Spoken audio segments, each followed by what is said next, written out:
喂，大家好啊！歡迎收睇呢個 Breaches VR 射擊自由講第2集。咁我喺見識個各路高手嘅技術之後呢，我就盡量將佢歸納為3種嘅正面駁火方式啦。首先就係呢個企定定入掩護之後呢 mark 實最有可能出現威脅嘅位置啦。咁第二呢，就係呢個各類嘅移動射擊啊。咁第三呢，就係呢唱住呢一個目標衝鋒之後呢，再舉槍射擊嘅。咁講呢個之前呢，就花少口水講下遊戲內邊嘅瞄準器先。咁啊，先講呢個 Holo 或者呢個全息瞄準先啦。咁放大之後呢，大家就可以睇到啊，個中彈點呢，就唔係圓圈裏邊嘅正中間啦，而係偏下噶，差唔多去到圓周邊嗰度呢，先至係實際嘅瞄準參考點啦。你再睇翻個紅點啦，亦都係一樣，唔係正中間嘅，而係紅點即係下方啦。再預埋呢個後座力嘅話呢，就差唔多要瞄得好高先得噶。咁啊，大家留意一下啦。咁依家咧就講下射擊時候指向嘅感覺啦。咁首先就可以留意下隻手指公係咪同支槍一樣指向前先。咁只要正確模擬到呢個姿勢咧，隻前手就可以用嚟幫助感覺支槍嘅指向啦。咁呢個感覺咧，用喺跑向目標之後再馬上舉槍射擊咧，就會有好大幫助啦。咁就大概示範一下啦，靠呢個指向啊，大概感覺到之後呢，咁只要喺射擊期間控制到後座力嘅話呢，再用呢個瞄準器去臨場修正呢，就唔會太難嘅。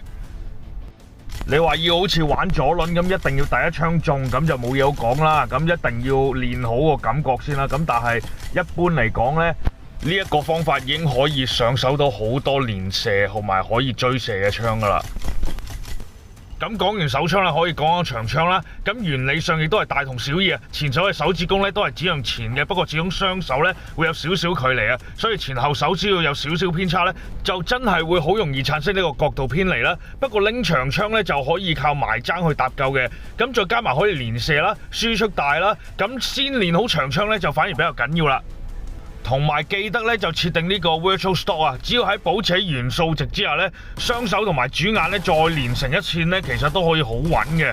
咁呢啲就係少少示範啦。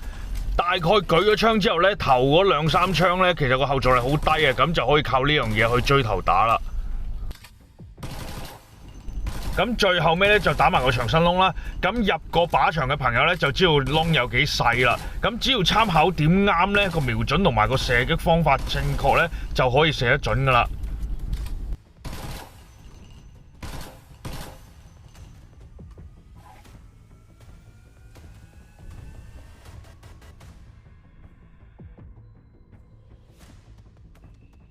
咁跟住咧就講呢個移動射擊啊。咁其實高手咧或者有一啲迷中步啊、走2set型啊，咁樣將去避免俾人爆頭啦。咁不過呢種咧就會容易影響射擊準確度啊，所以我就唔係太擅長啦。咁所以我咧就主要係講呢個橫向移動嘅射擊啦。咁橫向就有2種啦，一種就係持續橫向，好似呢種咁啦。因為遊戲入邊咧，只要唔被 headshot 咧，都仲叫有機會反殺啦。咁所以呢一種直接快速避過對方 mark 位嘅方式咧，就適合喺已經知道對方大概位置之後應用啦。不過壞處就係只適合1對1嘅情況之下使用啦。當太多敵人嘅時候，自己又冇咗掩護咧，好容易會顧此失彼而死嘅。咁另一種咧就係呢個左右移動啊，即係順序閃一閃出去咧，即刻入翻掩護啦。咁因為可以俾到自己嘅反應時間實在太短啦，所以一般都係會進行掃射啦，或者之前所講嘅憑感腳嘅指向射擊啦。當唔肯定對手有幾多個，只知道大概位置，但係又唔適合去衝鋒嘅時候咧，就可以用呢種方式去對付 mark 定位嘅對手啦。咁呢種打法嘅重點咧，就係要唔俾對方估到自己幾時出嚟啊。咁否則一旦俾對方掌握咗自己嘅節奏咧，咁就會冇咗個優勢噶啦。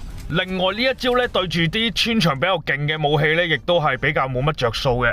咁最後咧就係講呢個企定定 mark 位啦。咁好簡單，就係有一個防守位置，舉定槍等對方出現去打啦。咁當自己 KO 唔到對手或者自己打唔中嘅時候咧，就馬上入呢個掩護位啦。咁一係咧就直接探頭反擊，一係就有機會嘅話就局部撤退，或者轉另一個防守位置，舉槍 mark 住潛在威脅啦，再等對方追過嚟嘅。咁呢3種方式咧就各有各好處同壞處啦，但係關鍵都係在於大概估計或者預判對手啦，同埋盡量唔好俾人估到嘅。臨場咧亦都可以去撈亂使用啦，譬如話先去 mark 位解決咗第一位對手咧，再用呢個移動射擊咧去解決第2位嚟進攻嘅對手嘅。咁其他細節位同埋臨場判斷咧就可以用以下嘅情景分析去歸納一下啦。咁呢度啊，明顯睇到啦，當兩支槍同時指住同一個位置咧，出去玩移動射擊咧就好冇着數啦。見到。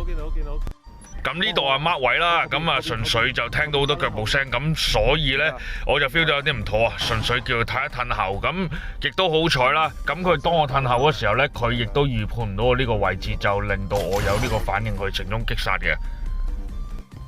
咁之後就諗住轉位啦，咁但係因為聽到腳步聲咧，就即刻衝鋒舉槍將佢擊殺咗啦。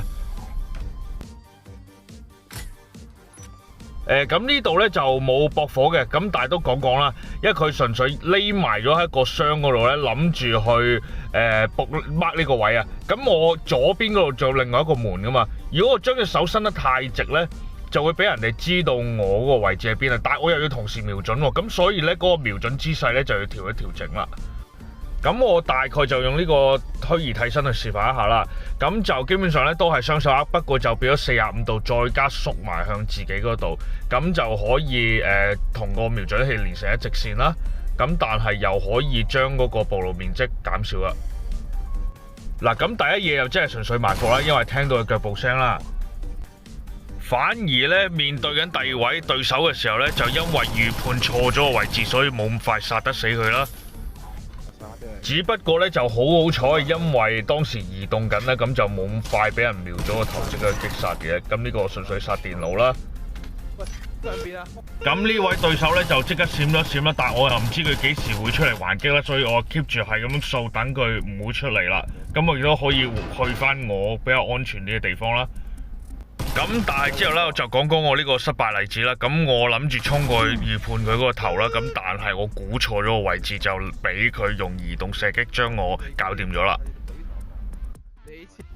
嗱，咁講一講另一個例子啦。咁我聽到呢個爆槍聲呢，就我要睇睇究竟咩環境啦。咁但係咁講啦，佢見到個人影就會即刻向我掃啦嘛。咁我亦都喺呢個窗嗰度向住佢嗰個吉位嗰度呢，一見到有人影就會掃啦。因為喺咁嘅情況之下呢，大家都好難可以準確將對方 headshot 啦，所以就嗱聲經過呢個威脅區就比較安全啲。咁呢個就係聽到腳步聲啦，同埋怕出面嗰位敵人呢報咗我嗰個位置咧，咁所以我就睇一褪位，咁確保嗰個人唔會咁容易預判我嗰個位置啦。贏到俾個紫薇嘅今日啊！哇！唔該快，輸咗就俾阿姨。真係輸咗唔好制啊，大佬！輸咗都唔想啊，大佬！會話爆場係似係 B 區。咁呢個就純粹係鼠入去諗住偷襲啦，因為啊聽到好多駁火聲啊，咁趁佢哋唔注意呢，我又諗住擊殺其中一位啦。咁跟住諗住又再衝鋒打佢哋嘅，咁點知呢，佢就 mark 定咗個位，咁mark 定位去打我，一定會快過我去到先舉槍嘅。所以呢，唔同時候出唔同嘅牌呢，亦都有佢風險同埋回報啦。咁當時係推緊入去啦，咁因為佢好唔好彩，自己暴露咗自己位置啦，咁我就可以 mark 定位成功將佢擊殺啦。點解有時話衝鋒幾有用呢？因為你喺有時咁快之下呢，你好難即刻瞄到對方個頭啊。咁就算係擊殺呢，都係另一個隊友幫手擊殺啦。因為當時周圍都冇掩護啦，就決定突圍用呢個移動射擊去搏一搏啦，咁亦都成功咗嘅。咁我當時亦都嘗試用緊呢個移動射擊去預判威脅位置啦，不過我就估錯咗，最後尾企咗喺度俾人殺死咗啦。葉子薇一出咗場，同埋阿玉興即刻你連贏幾場係咪先？其實真係玉興效應呢個真係唔好講得少。咁呢個就好簡單啦，因為冇腳步聲之後呢，聽到呢個警報聲響，咁就所以就咁 mark 位將對方擊殺啦。咁今次嘅介紹同埋情景分析就係咁多啦，多謝大家收睇。